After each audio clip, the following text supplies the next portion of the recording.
আজকে আমাদের 11 দলীয় নির্বাচনী ঐক্যের যে প্রক্রিয়া চলছে সেই 11 দলের বৈঠক ছিল।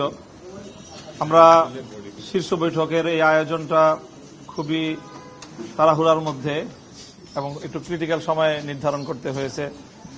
নেতৃবৃন্দ দেখা গিয়েছে অনেকেই সারা রাত এগুলো নিয়ে দৌড়ঝাঁপ করেছেন, আলোচনা করেছেন।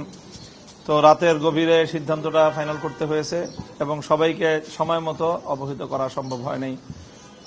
তো সেই হিসাবে এই জায়গাটা একটু গ্যাপ ছিল, সবাই সময় মতো উপস্থিত হতে পারেনি। এরপরও আমরা ম্যাক্সিমাম প্রায় 10টা দলই এখানে উপস্থিত হয়ে এই বৈঠকটা আমরা সম্পন্ন করেছি। ইসলামী আন্দোলনের সাথেও নেতৃবৃন্দের সাথে আমাদের কথা হয়েছে, বৈঠকের আগ দিয়ে বৈঠকের মধ্যে থেকেও আমাদের কথা হয়েছে এবং আমরা আশা করছি যে আমরা একসাথেই রাত 8টায় আমাদের প্রেস কনফারেন্স হবে ডিপ্লোমা ইঞ্জিনিয়ার্স ইনস্টিটিউশনে।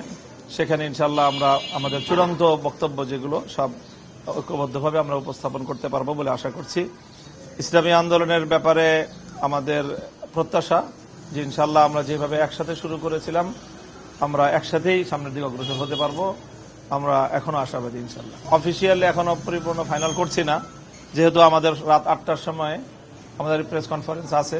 আসন সংক্রান্ত যাবতীয় ডিটেলস আমরা সেই কনফারেন্সেই করব ইনশাল্লাহ এবং সেখানে ইসলামী আন্দোলনকে অ্যাকোমোডেট করেই আমরা আমাদের চূড়ান্ত তালিকা আমরা প্রকাশ করতে পারবো বলে আমরা আশা করছি।